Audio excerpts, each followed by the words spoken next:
O'Leary family, laughing big brother Brian, giggling little sister Mary, and work-weary ma and pa, wagon train clear across the country, all the way from Kentucky to Rhinelander, Wisconsin. Ooh, what a trip that was!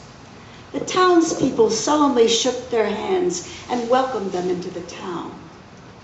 Mr. O'Leary, you can have the log cabin at the edge of town. No one lives there now.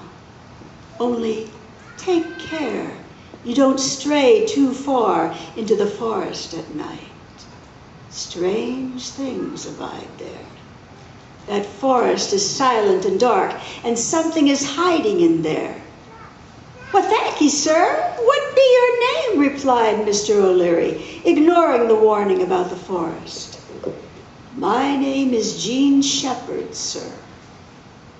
The O'Leary family moved bag and baggage into the log cabin. There was even a barn for their horses. They spent 6 days in their new home, and Mrs. O'Leary wearily pushed her long red hair out of her face and gave a yell. Mary? Mary! Mary skipped up to her mother. Yes, Ma?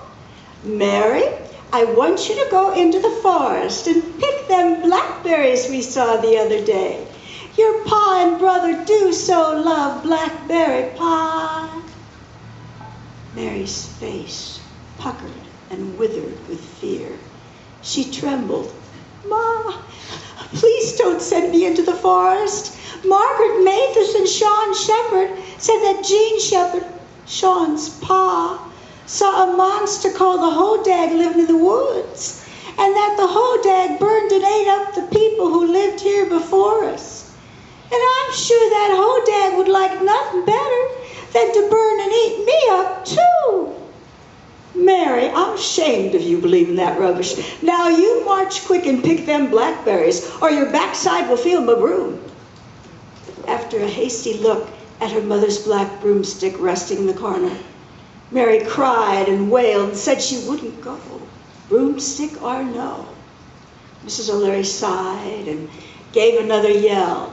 Brian, Brian, be a good lad and come here this minute. Brian swaggered in from the field, on legs as thick as young tree trunks, and with a head that loomed over the lower branches of the trees. After giving his mom a quick kiss on the cheek, he replied, Yes, Ma? Ma, what do you want? Well, Brian, I want you to take Mary and go into the forest and watch over her while she's picking blackberries. Some young uns in the village scared her with their tale of a monster in the woods. Mary, I never knowed you to be afraid of anything. Brian, Brian, sobbed Mary.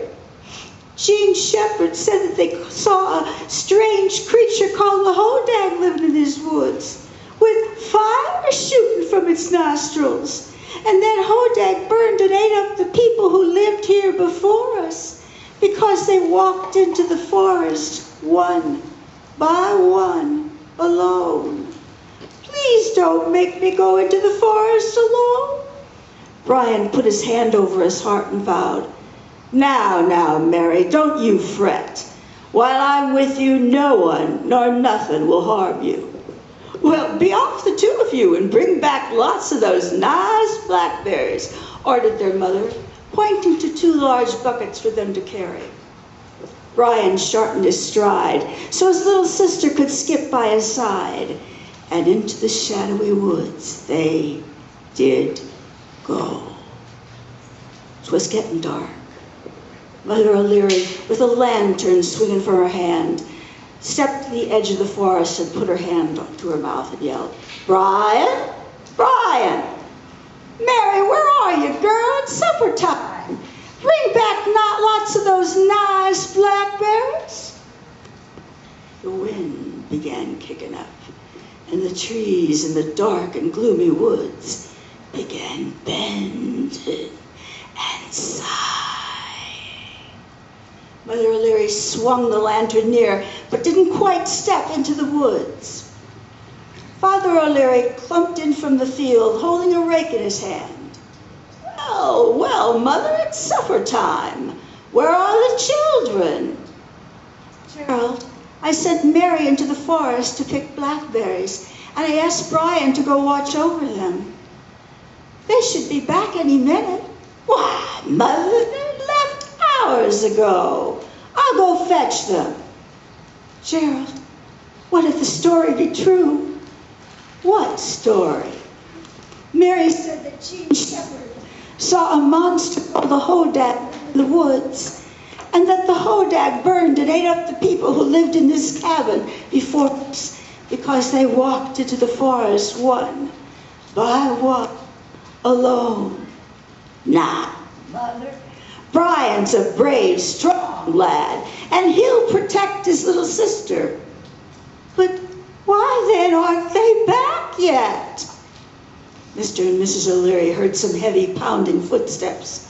Mr. O'Leary gently shoved Mrs. O'Leary behind him, and he grabbed his musket that was propped up on a tree at the edge of the forest.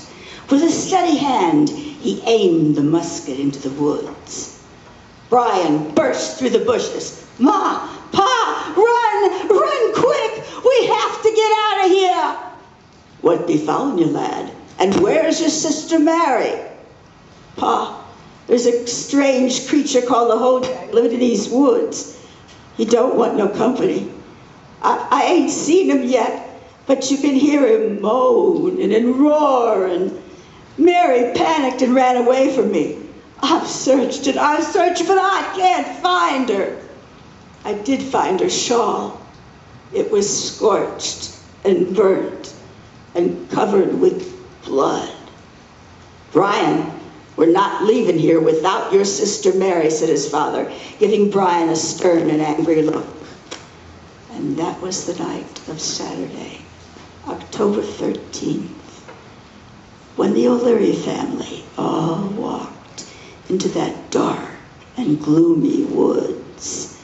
The townspeople heard a musket firing, a fearsome roaring, and the O'Leary's horses squealing. Then they saw a fire flashing and flaming clear above the treetops. And then all was eerie and still. No one ever saw nor heard of the O'Leary family again. And today, in Rhinelander, Wisconsin, a small log cabin at the edge of the forest sits vacant, its door hanging open. The winds wail and moan through the bare and empty rooms. No one will live there now, and no one walks into that dark and gloomy woods where the Hodag lives.